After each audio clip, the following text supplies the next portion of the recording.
बच्चों, आज मैं आपको फिरोज का आखिरी चैप्टर पढ़ाऊंगा। 7वां लेसन है, इसका नाम है द हेरिटेज ऑफ इंडिया। ये लेसन एल बैसम लिखा है। L Basham was a famous English historian. इस बैसम जो थे वो एक प्रसिद्ध अंग्रेज इतिहासकार थे। He visited India in 1954। वो 1954 में इंडिया आए। He was much impressed by Indian culture and spiritual.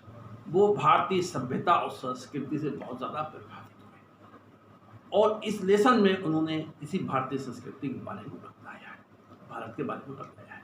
तो इस लेसन के अंदर हेरिटेज ऑफ इंडिया, हेरिटेज में होता है पैतृक संपत्ति, विरासत, something which we have got from our forefathers. वो चीज़ जो हमें अगर पूर्वजों से मिली है वो कहलाती है हेरिटेज, यानी विरासत। द हेरिटेज में भारत की विरासत। तो इसमें भारत की विरासत के बारे में लेखक ने बताया है। अब लेसन पढ़ें, देखिए। Ram Mohan Rai had sounded the theme with passionate advocacy of social reform. Ram Mohan Roy एक समाज सुधारक थे। उन्होंने थीम, साउंडेड मीन्स आवाज उठाना, थीम मीन्स विषय पर, passionate means strong, advocacy means पैरवी, सोशल रिफॉर्म सामाजिक सुधार, रिफॉर्म में सुधार। राजा राम मोहन राय ने सामाजिक सुधार की तीव्र पैरवी करी थी। पैरवी करके इस विषय पर आवाज उठाया था। यानी राम मोहन राय एक समाज सुधारक थे। उन्होंने सामाजिक सुधार के विषय पर, थीम पर बात करके उसकी दृढ़ पैरवी की थी, सामाजिक सुधार की पैरवी की थी। Vivekananda repeated it with more nationalist temper. Vivekananda ने इसको रिपीट में दोहराना, नेशनलिस्ट में राष्ट्रवादी, टेम्पर मीन्स स्वर। विवेकानंद ने सामाजिक सुधार को एक राष्ट्रवादी स्वर में दोहराया। कब दोहराया? जब उन्होंने इस चीज़ की डिक्लेयर, घोषणा कर दी, इस चीज़ का ऐलान कर दिया, that the highest form of service of great mother was social service, कि भारत माता की सबसे बड़ी सेवा जो है वो सामाजिक सेवा है। अदर ग्रेट इंडियंस, दूसरे महान भारतीय, चीफ में मुख्य, जिनमें मुख्य रूप से महात्मा गांधी थे। डेवलपमेंट, विकसित करना, थीम में विषय, सोशल सर्विस एंड रिलीजियस में धार्मिक। दूसरे महान इंडियन जिसमें मुख्य रूप से महात्मा गांधी थे, उन्होंने सामाजिक सेवा को धार्मिक कर्तव्य के रूप में विकसित किया। And development continue under Gandhi successor में उत्तराधिकारी, और ये विकास गांधी जी के उत्तराधिकारियों के अंतर्गत भी जारी है। क्या कह रहे हैं लेखक? कह रहे हैं यहाँ पर कि राम मोहन राय ने सामाजिक सेवा की तीव्र पैरवी की थी, तीव्र पैरवी की थी, और इसकी पैरवी करके उन्होंने समाज सेवा के ऊपर एक बहस शुरू कर दी, इस विषय पर एक बहस शुरू कर दी थी। और दूसरे विवेकानंद ने भी सामाजिक सेवा के विषय को राष्ट्रवादी स्वर में दोहराया, जबकि उन्होंने ये घोषणा करी, इस बात का ऐलान करा कि भारत माता की सबसे बड़ी सेवा जो है वो सामाजिक सेवा है। तो विवेकानंद के अनुसार यानी भारत माता की सबसे बड़ी सेवा सामाजिक सेवा थी। दूसरे महान भारतीय, जिनमें मुख्य रूप से महात्मा गांधी जो थे, उन्होंने सामाजिक सेवा को धार्मिक कर्तव्य माना, और ये विकास जो है वो गांधी जी के उत्तराधिकारियों के अधीन जारी है। Mahatma Gandhi was looked on by many both Indian and European the epitome of Hindu society, यानी बहुत से लोग जिनमें भारतीय भी थे और यूरोपियन भी थे, वो गांधी जी को लोग अपन मानते थे। गांधी जी को क्या मानते थे? एपिटोम मीन्स प्रतीक। वो गांधी जी की तरफ हिंदू ट्रेडिशन में परंपरा, हिंदू परंपरा के प्रतीक के रूप में मानते थे, सिंबल मानते थे। बहुत से लोग जिनमें इंडियन भी, many people Indian as well as European considered that Mahatma Gandhi was a symbol of Hindu culture and tradition. बहुत से लोग जिनमें भारतीय भी थे और यूरोपियन भी थे, यूरोप के लोग भी थे, वो ये मानते थे कि गांधी जी जो हैं वो भारतीय संस्कृति का प्रतीक है। भारतीय संस्कृति का प्रतीक गांधी जी जो थे वो हिंदू रोज मंदिर जाते थे, पूजा करते थे, धोती बांधते थे, और इन वजह से तो वो लोग समझते थे कि गांधी जी हिंदू संस्कृति के प्रतीक है।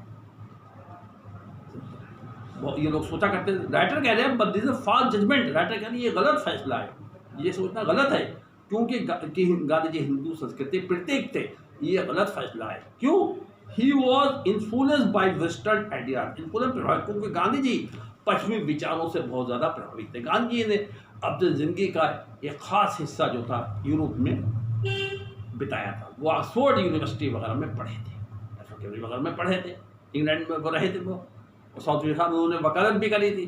तो गांधी जी ने पश्चिमी देशों में गए थे, तो गांधी जी पश्चिमी विचारों से बहुत ज़्यादा प्रभावित थे। राइटर का ये सोचना कहना कि गांधी जी हिंदू संस्कृति के प्रतीक थे, ये कहना गलत है, क्योंकि गांधी जी बहुत ज़्यादा पश्चिमी विचारों से, पश्चिमी संस्कृति से, वेस्टर्न कल्चर से प्रभावित थे। कैसे प्रभावित थे?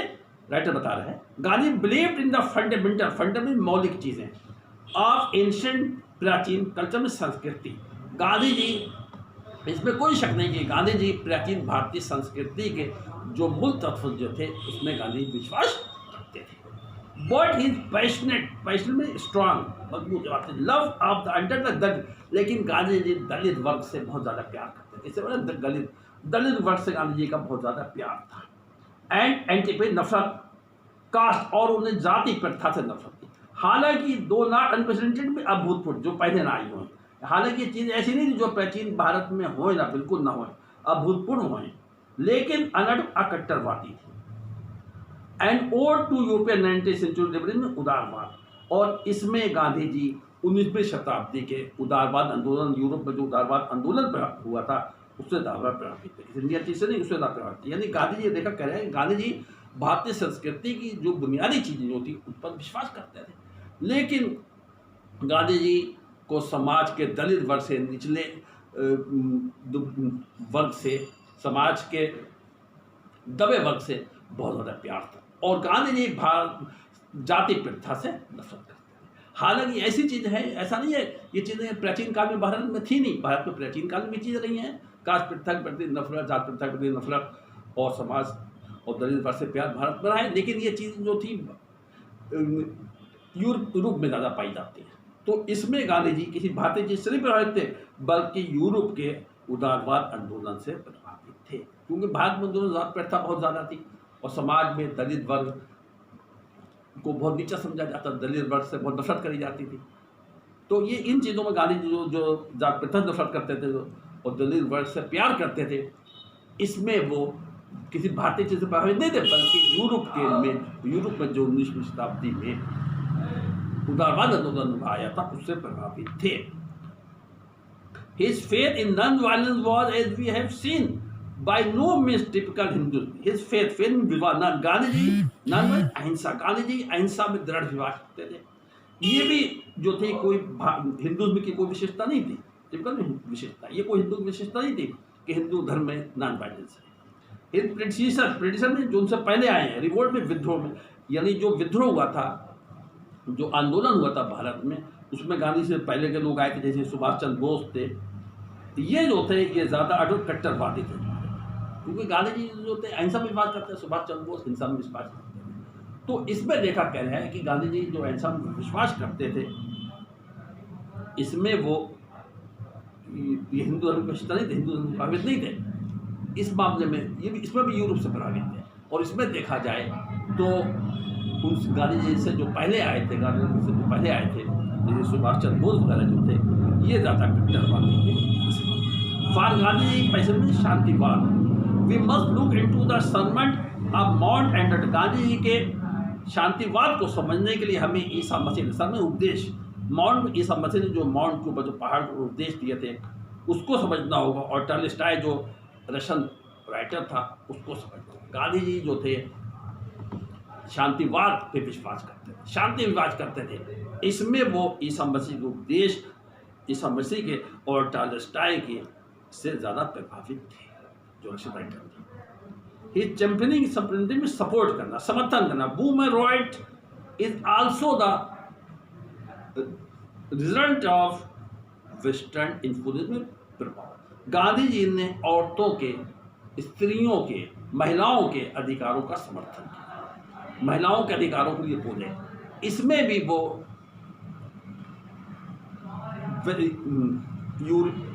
वेस्टर्न कल्चर से प्रभावित थे, पश्चिमी सभ्यता से प्रभावित। ये पश्चिमी सभ्यता का ही प्रभाव था कि गांधी जी ने स्त्रियों के अधिकारों कस बता, क्योंकि पश्चिमी देशों में स्त्रियों को बहुत अधिकार प्राप्त है, स्त्रियां जो थी वो पुरुषों के बराबर आ गई।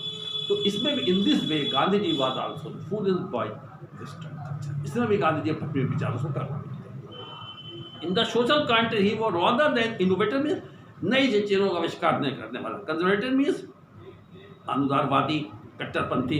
इस मामले में गांधी जी कट्टरपंथी नहीं थे, बल्कि वो नई चीज़ों का आविष्कार करने वाले। Though some of his colleague thought the colleague भी साथी thought that the program of limited social reform was slow. हालांकि कुछ साथियों ने ये सोचा कि सामाजिक सुधार का सीमित कार्यक्रम जो है वो बहुत धीमा है, स्लो है, बहुत धीमा है, लेकिन ही सक्सीडेड, सफल हो गए। शिफ्टिंग हटा, चेंज करना, बदलना। होल इम्फेसिस में जोर of Hindu thought toward A popular equilibrium, बराबर आधारित social order in place of the hierarchy means किसी विशेष जात को खास अधिकार प्राप्त हो, क्लास एंड कास्ट। गांधी के साथियों ने सोचा कि सामाजिक सुधार का कार्यक्रम जो है वो बहुत ही धीमा है, लेकिन गांधी जी ने मेहनत जारी रखी और गांधी जी ने हिंदू विचारों का तो गांधी जी के साथियों ने सोचा कि सामाजिक सुधार का कार्यक्रम जो है वो बहुत धीमा है, लेकिन फिर भी गांधी जी हिंदू विचारों को एक ऐसे समाज की ओर तब्दील करने में, परिवर्तित करने में सफल हो गए जो बराबरी, समानता पर आधारित था और जिसमें किसी विशेष वर्ग और जात का एक अधिकार नहीं था। Following up the work of money less will known 19th century reformers, follow में अनुसरण करके 19वीं शताब्दी के कम जाने पहचाने सुधारकों का अनुसरण करके गांधी जी और उनके फॉलोवर्स ऑफ द और भारतीय राष्ट्रीय कांग्रेस के अनुयायियों ने न्यू ओरिएंटेशन, नया दिशा, नया जीवन और नई जिंदगी दी हिंदू सभ्यता, हिंदू संस्कृति। आफ्टर एयर स्टेग्नेशन मीन्स गतिहीनता, हिंदू संस्कृति जो थी वो कई शताब्दियों से गतिहीन होती, वो शरण की हालत में थी, एक जगह पर टिकी हुई थी। गांधी जी और उनके साथियों ने हिंदू सभ्यता को, हिंदू संस्कृति को कई शताब्दियों बाद नई दिशा और नया जीवन दिया। Today there are few Indian whatever they are create में धन। देखा करें आजकल बहुत ही कम ऐसे भारतीय होंगे, नहीं गिरबार भारतीय ऐसे होंगे, चाहे वो किसी भी धर्म के मानने वाले हों, who do not look back with pride at the ancient करता है, जो अपनी प्राचीन संस्कृति पर गर्व ना करते हो। लेखा करें आज मुश्किल से कोई ऐसा भारतीय होगा जिसको अपनी प्राचीन संस्कृति पर गर्व ना हो। And there are few intelligent means बुद्धिमान Indians who are not willing में इच्छा करना, सेक्रीफाइस बलिदान करना, कुर्बान करना, सम ऑफ द इफेक्ट भी कमजोर एलिमेंट तत्व, so that India may develop and progress. और बहुत ही कम बुद्धिमान भारतीय ऐसे होंगे जो कमज़ोर तत्वों को की बलि देने के लिए तैयार ना हो, ताकि भारत जो है वो उन्नति कर सके। यानी बहुत ही कम बुद्धिमान भारतीय ऐसे होंगे जो अपनी संस्कृति के कमज़ोर चीज़ों को, कमज़ोर तत्वों को त्यागने के लिए तैयार, भारत की उन्नति के लिए त्यागने को तैयार ना हो। बहुत सी चीज़ें ऐसी हैं जो है तत्व हैं भारतीय संस्कृति में जो कमजोरी ला रहे हैं समाज में, ऐसे तत्व हैं। तो कोई भी अक्लमंद इंडियन ऐसा नहीं होगा जो उन कमज़ोर तत्वों को छोड़ने को, त्यागने को तैयार ना हो, जिससे देश उन्नति कर सके। Politically Indian facet many problem of great difficulty. Politic में, राजनीतिक रूप से, इकोनॉमी, राजनीतिक और आर्थिक रूप से भारत कई कठिन समस्याओं का सामना कर रहा है। And no one can fore, भविष्यवाणी करना हर फ्यूचर विद सर्टेनिटी, और कोई भी निश्चित रूप से भारत के भविष्य के बारे में भारत की भविष्यवाणी नहीं कर सकता है। इस भारत की भविष्यवाणी नहीं कर सकता है कोई भी कि भारत का भविष्य क्या होगा। इंडिया जो है बहुत सी कठिन समस्याओं का सामना कर रहा है और कोई भी इस बात की भविष्यवाणी नहीं कर सकता कि भारत का भविष्य क्या होगा, इस बात को नहीं बता सकता कि भारत का भविष्य क्या होगा। But it is safe to predict, भविष्यवाणी करना, लेकिन इस चीज़ की भविष्यवाणी करना बिल्कुल सुरक्षित है। That watt ever the future में भी, कि चाहे भारत का भविष्य कुछ भी क्यों ना हो, the Indian of coming generation will not be an convincing and self conscious copies of the European. लेकिन इस बात की भविष्यवाणी करना सुरक्षित है कि आने वाले समय में, आने वाले युग में भारतीय जो हैं वो यूरोप की हूबहू नकल नहीं होंगे। हमारे भारतीय जो हैं वैसे नहीं होंगे जो यूरोप की वेस्टर्न कल्चर की हूबहू नकल करने वाले, but will be main rooted in the tradition, बल्कि ऐसे लोग होंगे जिनकी जड़ें अपनी संस्कृति में निहित होंगी, and aware of the continuity, और वो अपनी संस्कृति के प्रति सचेत हो गए। ऑलरेडी आफ्टर 7 ईयर, अभी आज़ाद हुए 7 साल हुए हैं, लेकिन stream of the national self declaration बर्बाद करने वाली फैनेटिकल में कट्टरवादी कल्चर शेविनिज्म, लेकिन वो ताकतें जो देश को बर्बाद करती थी और कट्टरवादी ताकतें जो थी वो गायब हो रही हैं। We believe that Hindu civilisation is in the act of performing it most spiritual wonder, आश्चर्य फीड ऑफ सिंथेसिस में जोड़ना। लेखक कह रहे हैं हमें विश्वास है कि हिंदू संस्कृति जो है जोड़ने वाला, विभिन्न लोगों को जोड़ने वाला, चमत्कार करने वाली है। In the past it has received and adopted and registered element different कर। अतीत काल में, पास्ट में, अतीत काल में, प्राचीन काल में भारतीय संस्कृति ने कई संस्कृतियों के तत्वों को अपने अंदर ग्रहण करा है। जितने भी बहुत से लोग भारत में विदेशों से आए वो सब मिल गए और भारतीय संस्कृति के हिस्सा बन गए। तो लेखक यहाँ पर कहना चाह रहा है कि अतीत काल में भारत ने कई संस्कृतियों के तत्वों को अपने अंदर ग्रहण करा है, जैसे इंडो यूरोपियन है, मेसोपोटामिया है, ईरान है, ग्रीक है, रोमन, तुर्की, पर्शियन, अरब, ये सब लोग भारत में आए और भारत में घुल मिल गए और भारतीय संस्कृति का तत्व बन गए। तो भारतीय संस्कृति सिंथेसिस होता है, सिंथेसिस में जोड़ना होता है, संटे जोड़ते हैं सिंथेसिस पढ़ा। तो भारतीय संस्कृति के अंदर जोड़ने की यूनिटी की ताकत है। भारतीय संस्कृति ने पास्ट में कई संस्कृतियों के तत्वों को अपने अंदर ग्रहण किया है। Now it is well on way to assimilating the culture of west, ग्रहण करना। अब भारतीय संस्कृति जो है वो पश्चिम की संस्कृति के तत्वों को ग्रहण करने में लगी है। Hindu civilisation will we believe retain में बनाए द कंट्री में निरंतर। लेखक कह रहा है कि हमें विश्वास है कि हिंदू संस्कृति अपनी निरंतरता को बनाए रखेगी, निरंतर बनाए रखेगी, हिंदू संस्कृति समाप्त नहीं होगी। The Bhagavad Gita will not cease to inspire में प्रेरित कर। मेरा भगवत गीता जो है, जो हिंदू का धार्मिक ग्रंथ है, ये काम करने, एक्शन में काम करने वाले लोगों को प्रेरित करते, लोगों को काम के प्रति प्रेरित करती है। भगवत गीता जो है वो लोगों को काम के प्रति प्रेरित करती रहेगी, और उपनिषद जो है लोगों के विचारों को लोगों के विचारों को प्रेरित करते रहेंगे। देखा यहाँ पर कहना चाह रहे हैं हिंदू संस्कृति जब अपनी निरंतरता को बनाए रखेगी, भगवत गीता और उपनिषद से लोग प्रेरणा लेते रहेंगे, काम करने की प्रेरणा लोगों को भगवत गीता से मिलती रहेगी, और विचारों की प्रेरणा, विचारों को शुद्ध करने की प्रेरणा उपनिषद से मिलती रहेगी। The charm and graceness of the Indian way of life will come.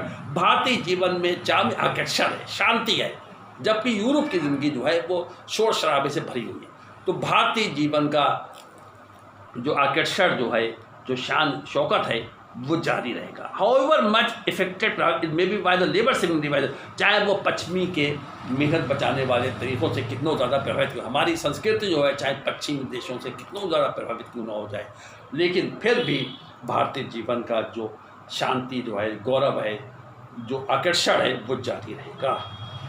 People will still love the tale of the tale means कहानियाँ, heroes of the Mahabharata and the Ramayana. लोग रामायण और महाभारत की कहानियों को पसंद करते रहेंगे, और दुष्यंत और शकुंतला की कहानियों को पढ़ते रहेंगे, उर्वशी की कहानियों को लोग पढ़ते रहेंगे। The quiet and general happiness which has all pervaded Indian life, Bharatiya Jeevan में शांति छाई हुई है, शांति रही है, प्रसन्नता है, जबकि यूरोप में शोरगुल है। तो भारतीय संस्कृति का जो शांति है, प्रसन्नता जो है, जो हर वक्त छाई रही है भारतीय जीवन में, ये जारी रहेगी।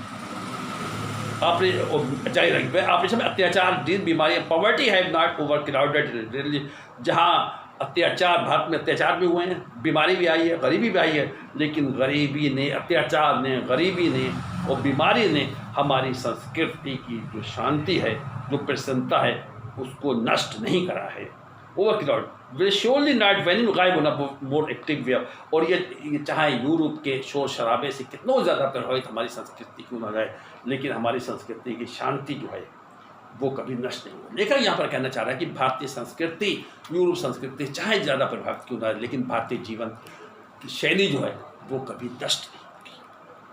Much did was useless in Indian, useless में बेकार, एंशिएंट में प्राचीन, इंडियन कल्चर है ऑलरेडी प्रेम नष्ट हो। राइटर कह रहे हैं भारतीय संस्कृति में बहुत सी खराब चीज़ें थी, बहुत सी बेकार चीज़ें थी, लेकिन अब वो सब चीज़ें नष्ट हो गई। देखा यहाँ पर कहना चाह रही है भारतीय जितनी बेकार चीज़ें थी भारतीय संस्कृति में, प्राचीन भारतीय संस्कृति में जितनी प्राचीन चीज़ें वो चीज़ें अब सब नष्ट हो गई। जैसे द एक्सट्रावेगेंट में फजूल खर्ची वाली, बारबरन में अत्याचारी कुरियन, हेक्टोकम में सामूहिक बलि देना, एक साथ कुर्बानी देना, बलि देना। Vedic age have long since been for, कह रहे वैदिक एज में प्रथा थी जो बहुत ही फजूल खर्ची वाली थी और उसमें निर्दयता भी थी। वो प्रथा क्या थी वैदिक एज में? वो थी कि जानवरों की बलि थी, सामूहिक बलि, एक साथ कई जानवरों के देवी देवताओं के सामने बलि दी जाती थी। लेकिन ये प्रथा अब लोग भूल गए, ये प्रथा समाप्त हो गई। दो एनिमल सैक्रिफाइस कर दिया, हालांकि कुछ संप्रदायों में जानवरों की बलि देने की प्रथा अब भी जारी है। तो एक तो प्रथा ये बलि देने की, सामूहिक बलि देने की खत्म हो गई भारतीय संस्कृति में। Widows have long cease to be burnt on the husband, पानी में चिता, पहले एक प्रथा थी बर्न में जलाना, पहले एक प्रथा थी भारत में कि स्त्रियों को, विधवाओं को अपने पति की चिता पर जलना पड़ता था, जिसे कहते हैं सती प्रथा। प्राचीन भारत में एक सती प्रथा थी, जब कोई औरत का हस्बैंड मर जाता तब उसके साथ चिता में जल जाती थी। लेकिन ये प्रथा अब औरतें जो है अपने पति की चिता पर नहीं जलना पड़ता है, औरतों को, विधवाओं को अपने पति की चिता पे नहीं जलना पड़ता है। Girl may not by law married in childhood, और बचपन में लड़कियों को शादी नहीं हो सकती, नहीं, बाल विवाह पर प्रतिबंध लग गया है। Child marriage now a crime. In buses and trains all over India Brahmin rub shoulder with the lowest caste without conscious of grave pollution. अब बसों में, ट्रेन वगैरह में ब्राह्मण जो है वो चलते हैं, उनके साथ में नीचे जाति वाले भी लोग चलते हैं और कंधे से कंधा मिलाकर चलते हैं, और उन्हें ये कॉन्शियस में सचेत भी नहीं होता, खबर भी नहीं होती है कि पोल्यूशन हो रहा है, प्रदूषण हो रहा है। यानी कि कहने का छूत छात जो है वो अनटचबिलिटी जो है बिल्कुल गायब हो रही है। पहले ऐसा होता था कोई ब्राह्मण जा रहे हैं बस में, किसी ने लोग कास्ट वाले को उसको कंधा लग गया, वो घर पे आता था, नहाता धोता, कपड़े बदलता जाता, वो कहता था प्रदूषण हो गया, धर्म नष्ट हो गया। लेकिन अब जो है अनटचबिलिटी जो है, छूत छात वो खत्म हो गई है, और बस और ट्रेनों में हर जगह ब्राह्मण भी और शूद्र भी, क्षत्रिय भी, सब एक साथ कंधे से कंधा मिलाकर चलते। And the temples are open to all by, और कानून के जरिए सबके लिए मंदिर खुले, सबको मंदिरों में जाने का अधिकार प्राप्त है, कोई किसी को मंदिर जाने से जाति के आधार पर नहीं रोक सकता है। कास्ट इज वेनिशिंग, कास्ट में जाति वेनिशिंग गायब, जाति प्रथा गायब हो रही है। द प्रोसेस बिगिनिंग लॉन्ग, ये प्रक्रिया बहुत समय पहले शुरू हुई थी, बट इट पेस में रफ्तार इज नाउ सो रैपिड में तेज, अब लेकिन अब इसकी रफ्तार इतनी तेज हो गई है दैट मोर ऑब्जेक्शन में एतराज, आपत्तिजनक फीचर में लक्षण ऑफ कॉस्ट में have despair with in generation. लेकिन अब इस यानी प्रक्रिया बहुत समय पहले शुरू हुई थी, लेकिन अब इसकी रफ्तार इतनी तेज़ हो गई है कि जात प्रथा के जो ऑब्जेक्शनेबल, जो एतराज़ वाली चीज़ें थी, आपत्ति वाली चीज़ें थी जात प्रथा में, वो एक या दो पीढ़ी में गायब हो जाएंगी। The old family system is adapting its to the present the condition. जो पुराना जाति प्रथा था, वो पुराना फैमिली सिस्टम जो था वो नए रूप में बदल रहा है। यानी पहले एक सामूहिक था, पहले एक जॉइंट फैमिली सिस्टम था, अब वो बदल रहा है, नई कंडीशन में बदल रहा है। इनफैक्ट वास्तव में the whole face of India ultimately बदलना, वास्तव में भारत का पूरा चेहरा बदल रहा है, वास्तव में पूरा देश बदल रहा है, देश का पूरा चेहरा बदल रहा है। बट द कल्चर ट्रेडिशन का, लेकिन कहते सांस्कृतिक परंपरा जो है वो जारी है, एंड विल नेवर बी, वो कभी नहीं खोएगी, कभी समाप्त नहीं। लास्ट